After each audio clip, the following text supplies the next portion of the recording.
1934, the earlier piece. Do you have a motion to receive? Moved by myself, seconded by Councillor Giverson, that CNCL 1934 correspondence from Marcia Crozier be received for information. Okay. Received for... Recorded vote, please. I'm sorry, Councillor Chapman, who did you say? Yourself and Councillor Giverson? Sorry. Okay. And a recorded vote was called by Councillor McConkie. When you are ready, Madam Clerk. Councillor McConkie? Yes. Councillor Neal? Yes. Councillor Nicholson? Yes. Councillor Chapman? Yes. Councillor Giverson? Yes. Councillor Gray? Yes. Councillor Hurst? Yes. Councillor Kerr? Yes. Councillor Marin Pietri? Yes. Councillor Marks? Yes. Mayor Carter? Yes. That's 11 affirmative. Thank you very much. All right, folks. Again, thank you very much to the audience for their participation this evening. Thank you very much to Mr. McGarry and his group for coming forward this evening with the information. Thank you to our community for their correspondence. So, where do we go from here? A motion, Mr. Mayor. Councillor Giverson, you have a motion? I do. I believe Okay. the clerk has it. I'll give them a moment if they'd like. You have a seconder on it, sir? I do. And your seconder is? Councillor Kerr. Okay, please go ahead, sir. And I believe we'll have it on screen. Thank you. Whereas an opioid crisis is underway in Canada that has taken over 4,000 lives in 2017, and the number in Ontario for 2018 maybe 1,200 deaths. Whereas Oshawa has one of the highest rates of overdoses in Ontario. Whereas such a crisis requires a range of responses to save lives and create pathways for individuals to receive treatment. Whereas the preeminent foremost professionals in this region in the field of addiction and addiction treatment are proposing a consumption and treatment services site in Oshawa under a new provincial program and requires support from Council to proceed in the application process. Therefore, be it resolved that Oshawa City Council endorse the consumption and treatment services site application at Midtown Mall proposed by the team made up of members of Lakeridge Health, John Howard Society, and Durham Region Health, and that Oshawa City Council urge the federal government to officially declare the opioid crisis a national crisis. You have the floor. It's your motion. You'd like to speak to it, sir? Absolutely. Thank you. The floor is yours. Thank you, Mr. Mayor, and I would like to extend my thanks to everyone for coming tonight and providing their comments. We were trying our best to keep a bit of a tally on for and against, and it was quite close. It may have even landed as a tie.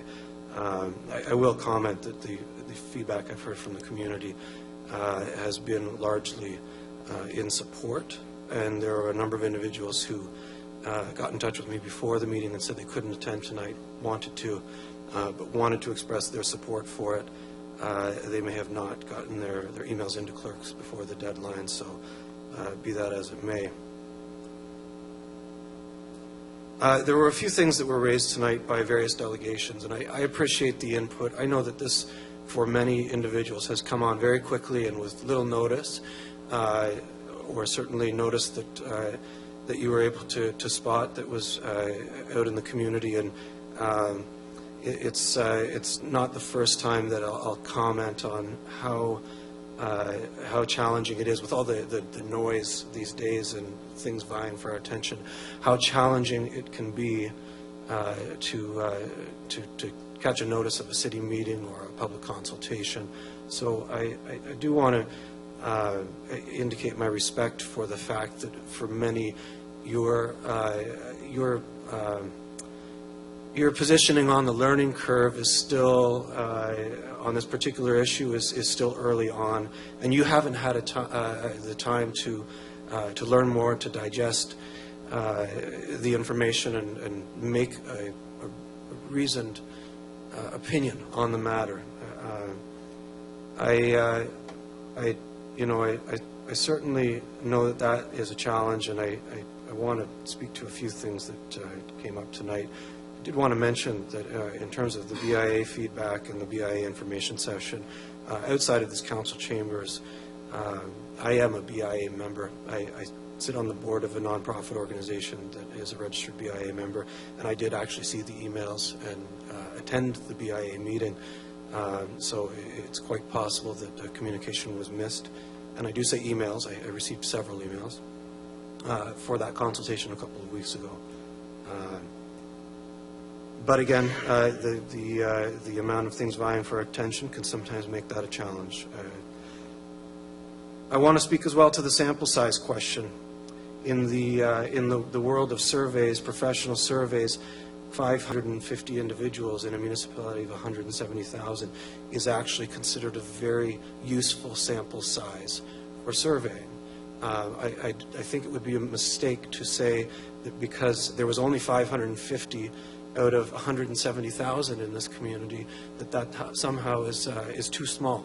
There are nationwide polls taken of national issues that take a sample survey of 1,500 people, and that is considered an acceptable sample survey number. And I would note as well, looking back at the sample survey, although there may be some concerns over some of the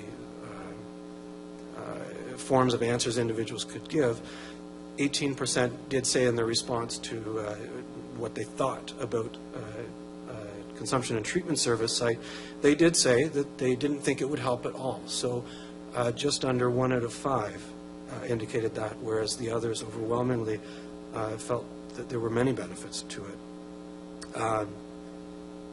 I appreciate the individuals with the background in addictions and social sciences and things like that who have come in, who have pointed to the fact, not only through the professionals that we've heard from tonight, but have pointed to the fact that the research is quite overwhelming, that this helps. And I'm not saying that to demean or denigrate any of the personal lived experience of any of the individuals who have found different pathways out of addiction, but I think that that's the point. There are different pathways out of addiction. There are different pathways to wellness, and this is not intended to be the only pathway to wellness. This is intended to be one pathway to wellness that can save lives along the road. A saved life is one that can then find a pathway to wellness. Someone who is not alive, I said this in the last council meeting, someone who is not alive cannot get addictions treatment. I would also like to address the concern over this being in or close to the downtown. Again, there were other delegates who mentioned tonight, and I'll reiterate, that people are already using drugs in our downtown and around our downtown. This will not change that.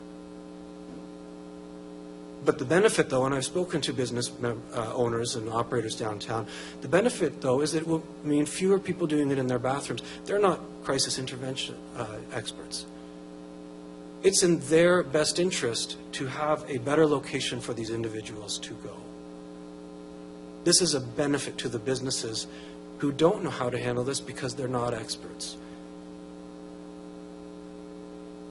Regarding more consultation, I think that that's something that's being thrown up. I'm going to be quite frank, something that's being thrown up, in particular by some members of council who are just trying to delay a decision, or perhaps, have a bias in this regard.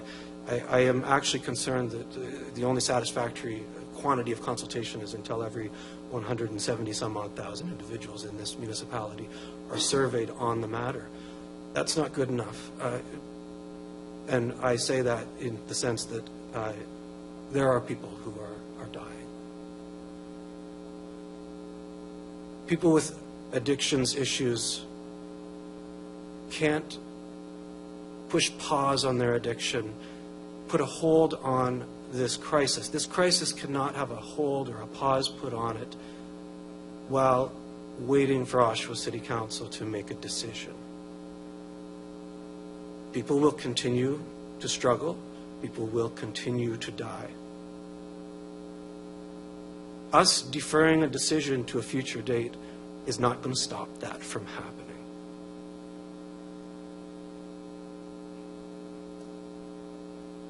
I would further point out, because I don't think it's been mentioned tonight, that there is a deadline on this application. They have until the end of this month. Not till the end of April or May or June. The end of this month. And then at this point, we have no indications what the provincial government is going to do next in terms of opportunities to provide this service. They're certainly not sending more funding for other types of addiction treatment services. So this is, at this moment, our only opportunity to access an increase in addiction treatment services in our municipality. We need you to wrap up, sir. Thank you. We've heard twice now from a team that could not be more qualified. if somebody asked me, who would I want to get to build a bridge, I would ask a group, that it be a group of professional engineers who specialize in that. I consider their professionalism and ability to be the, I hope, main turning point on the decision that's made tonight.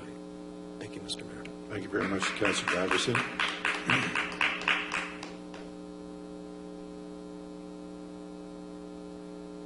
Councillor Kerr, you're the seconder on this motion, sir. Yes, I am. Good Happy to evening, do or so. almost good morning.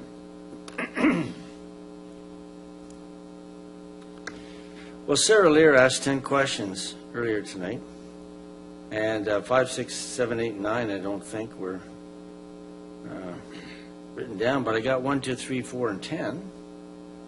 But first I'd like to say that I know Councillor Giverson mentioned how 550 responses was significant, but in here in the book it says there are actually 903 responses. So I might just say that's doubly significant. So one of the most compelling things for me tonight was this site is not about everybody coming in, the door goes out, the door 5 hours later, a non-addict.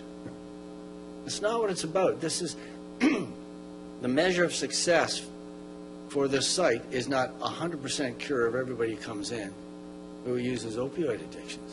The number one reason for this is harm reduction. When you go to the hospital, as Corey Weir said, I thought it was an incredible presentation. What you go in for surgery for, or what you're going to have fixed, is harm reduction. You might still be a diabetic.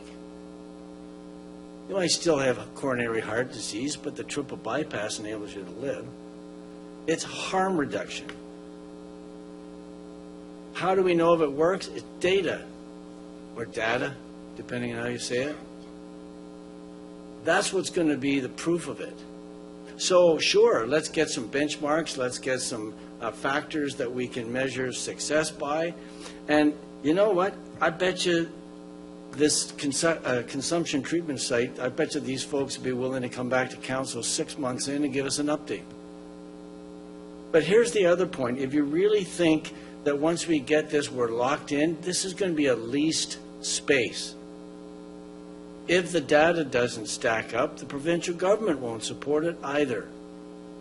And at the end of the lease can terminate and the consumption treatment site can ride off into the sunset. But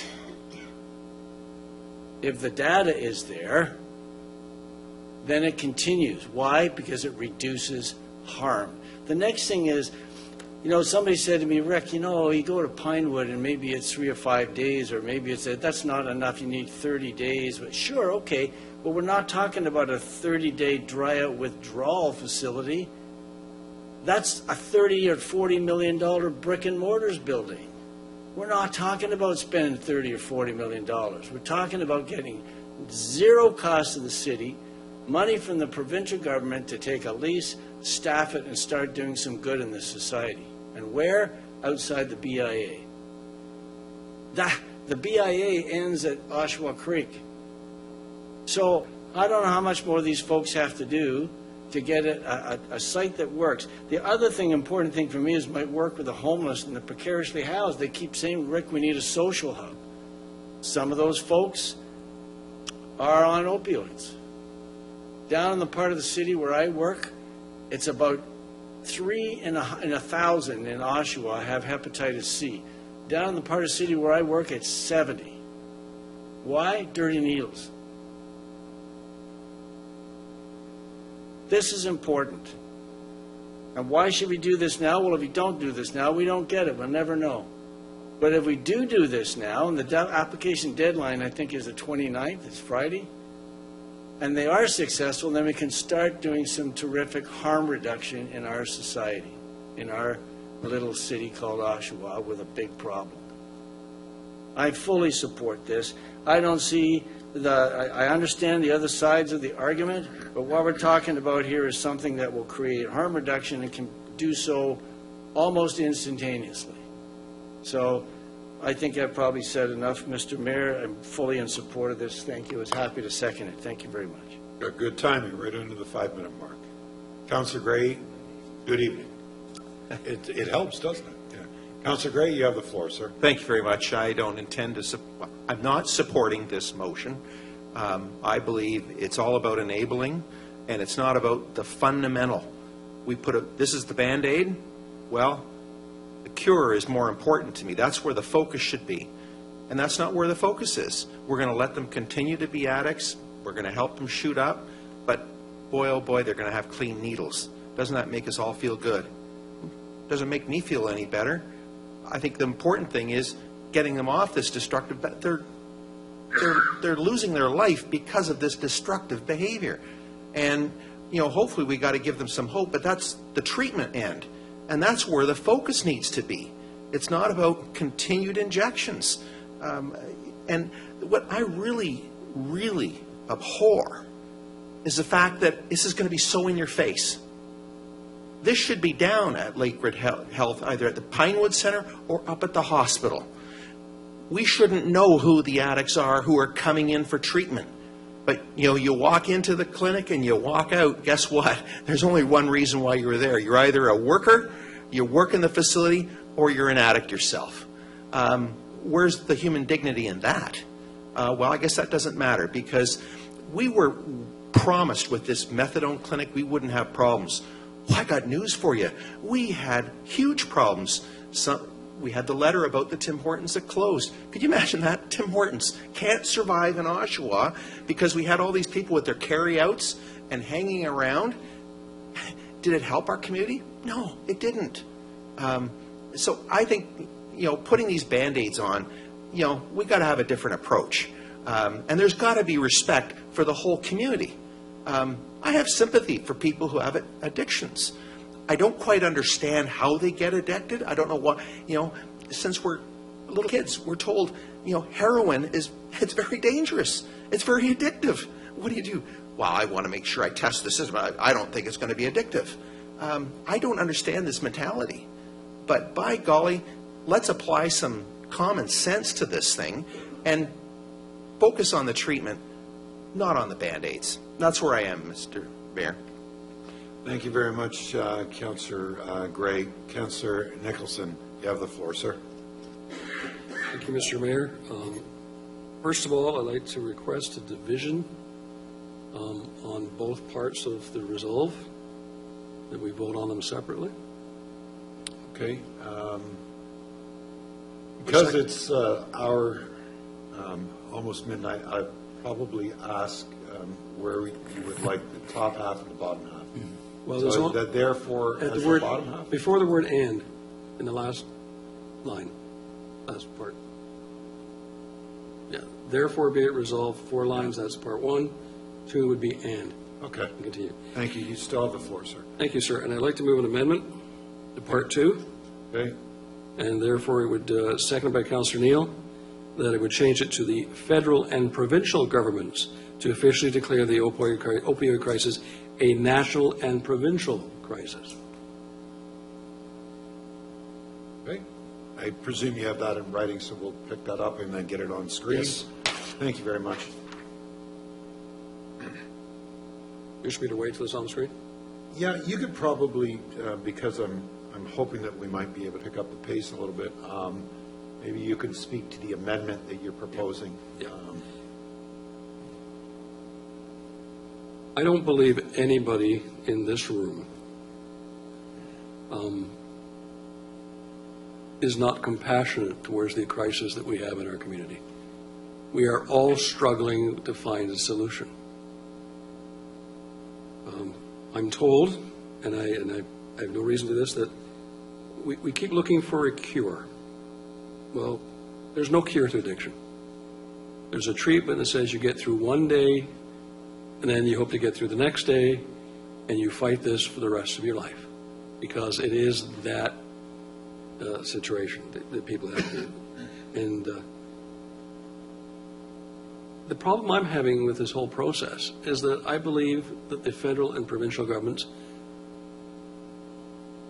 if they're not oblivious to the issue, they simply don't consider it a priority. You know, and it's time. It's time to put their feet in the fire and say, enough is enough. Some of us have been around a little while. Remember the SARS epidemic that we had in this country. And the provincial and federal governments across this country spent billions to deal with that. And I did a little checking today, and the number of people who died from SARS in Canada was 122.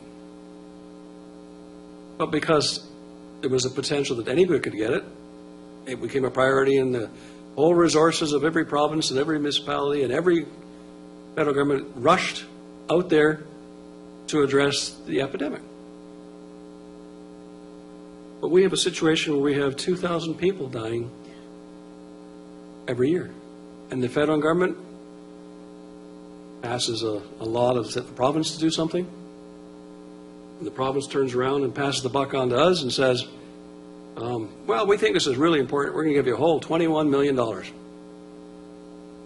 I'm not going to increase any spending on any other portion. In fact, they cut the mental health budget in the last budget round. I believe, sincerely, that this entire approval process was designed to fail. The timelines were unsustainable. The guidelines were negligible. The process didn't allow for consultation. Other solutions that made more sense were not allowed to be on the table. And our medical staff, who struggle with this mightily every day, were left to cope as best they could. And they, in good faith, and I want to applaud them, in good faith, brought us the only plan that the province would let them have. Or one that the province even said there's even a potential that they might fund. And you know, I think Premier Ford and the government put this plan together so that municipalities would vote no, so they'd be off the political hook for the fact that their program died. I've never seen, in all the years I've been in government service, a process where a city council has to approve and endorse a grant application to the provincial government for medical funding.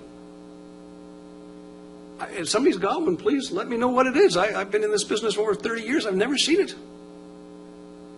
I think this was designed to fail. And why I make the amendment is it's time that we put this back where it belongs, into the only people who can fully fund an integrated treatment process that will have real results. So I would say to Mr. Trudeau, Mr. Ford, don't run away anymore. You know the right thing to do. Make this a national and provincial crisis and send the money where it's needed to solve this problem. And if you don't, then shame on both of you. Speakers to the amendment. You've already spoken, but to the amendment, you want to speak to the amendment? Okay, go ahead. Thank you, sir. So I don't have any problem at all with this amendment. I think we do have a federal and provincial crisis. What I can't understand is why we may vote not to do anything about it. Thank you.